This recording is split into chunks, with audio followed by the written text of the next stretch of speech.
Good afternoon, Cert 3. Here's another little video to help you with the written questions for the communication unit.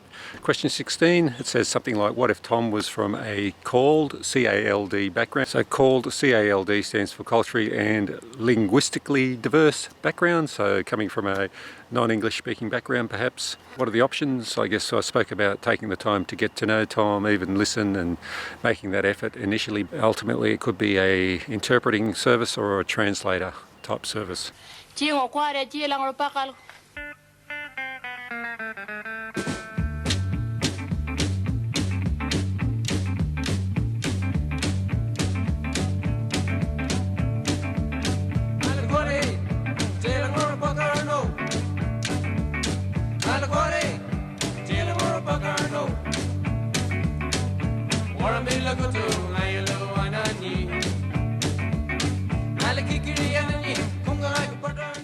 So question 17 asks for examples, 2 examples of some sort of documentation that you might have to complete when you're working with Tom. I think we're meeting Tom for the first time.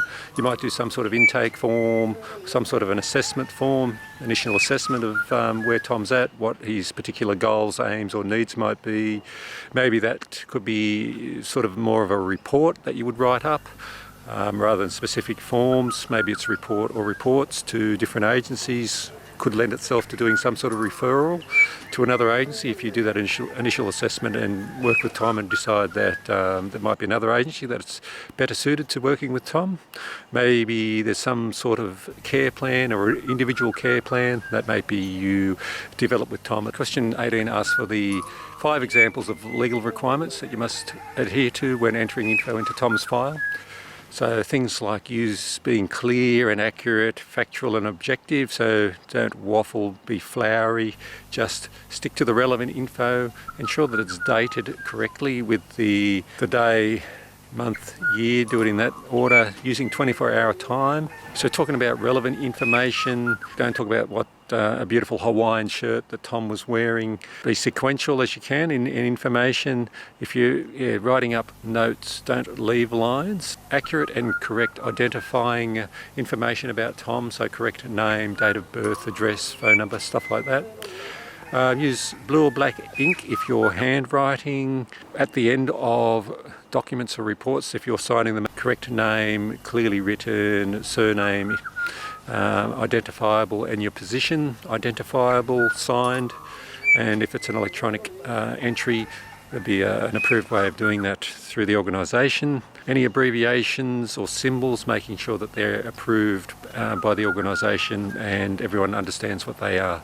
Okay, question 19 is a rather large table with a whole heap of terms that we need to give a meaning to. The first one was Advanced Care Directive, or ACD, which would be a document outlining someone's end-of-life preferences, so how they would like to be cared for near the end of their life. So activities of daily living, so ADC', all your basic living requirements from day to day, such as going to the toilet, eating, showering, bathing, dressing, grooming, teeth, eating, did I say eating? All those sorts of things.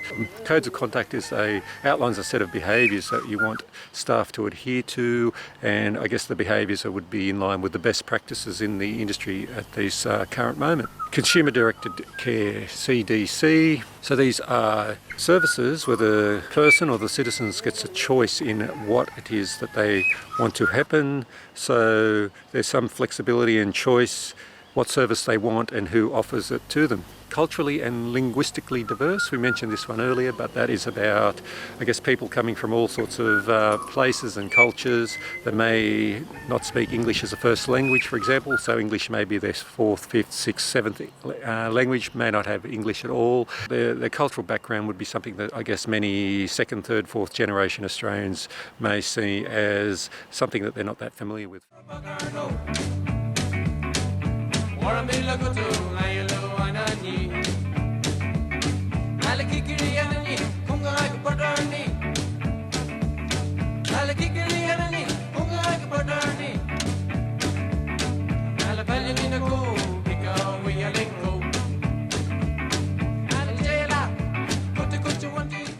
a care recipient. So a care recipient is someone who's getting a formal service from a trained professional or a professional service. Okay, the next one is BPSD, behavioural and psychological symptoms of dementia.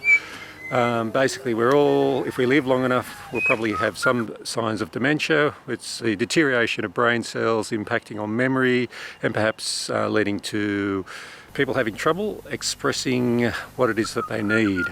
Dignity of risk is people having the right to choose to participate in a full life, and in that process there may be perhaps some risk of failure. However, on the other side of that, the duty of care, so organisations, as far as practical, must provide a safe workplace for staff, people who use the service or any other visitors who come into the workplace. So policies and procedures would outline how to maintain everyone's safety as best as possible, and I guess everyone having clear job roles would also be part of that, as well as a whole heap of other requirements outlined in the WHS legislation. So things like having safety committees that meet regularly, have minutes, address issues of concern, or would feed into the idea of a duty of care.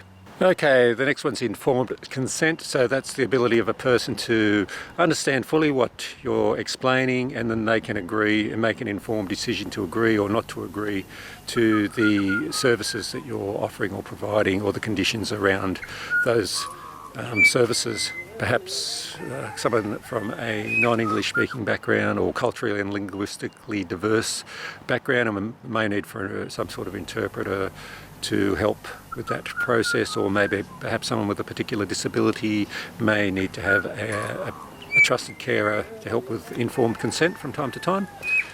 Hydration, having adequate fluid intake. Edema is swelling caused by too much fluid in an area. So I can think of a knee, fluid on the knee, I guess it might be called, swells up. It could be on any body part. Pathology, it's a branch of medicine that examines body tissue and bloods to make a diagnosis. Protective factors are things that are put in place to reduce the risk. You could look at using people's strengths perhaps in the idea of a protective factors. So perhaps a young person that you're working with may not be a child, so 15 or under would be considered a child, 16 to 18 a young person.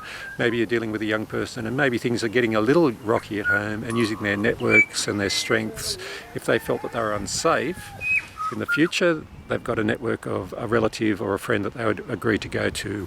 Similarly along that line, risk of harm. So risk of harm is stuff that's either done to people or not done to people, which jeopardises their safety. Child under 15, a risk of harm if they don't get adequate food and clothing. So that's stuff not being done. If stuff is being done, perhaps it's physical abuse, perhaps sexual abuse. So stuff that is being done that's jeopardising and really putting someone's well-being at harm. As a worker, there's an online tool that can be used to help you identify if someone, if there's a significant risk of harm or they are being harmed. Describe a difficult situation with Tom that could develop in the conversation that is beyond your role and you need further assistance. So I guess think about the initial conversation. We talk about the stuff that we'll keep confidential and some stuff we can't. So if Tom perhaps is threatening self-harm or suicide, we couldn't keep that confidential. We need to go and get extra support. Perhaps if he discloses knowledge of a serious crime, a crime that would get a jail time of more than 5 years, so he talks about his knowledge of a serious crime that's about to happen or has happened, we can't keep that secret. If he talks about he knows about someone who's being abused or harmed, for example, child abuse, can't keep that secret. If Tom wants to make a complaint about the service, I suggest that we would get some extra supports with that. He certainly has the right to make a complaint, but we may need support to make sure that he can do that in the most appropriate way and has his concerns heard appropriately. And perhaps if he got aggressive, maybe we're in a situation where they're a little bit out of our comfort zone perhaps, and we need extra support there. If he got, perhaps he was under the influence of a substance and he was noticeably getting more and more aggro, and you were certainly worried about your safety, we may be looking for those extra support there. Hopefully that helps with 20.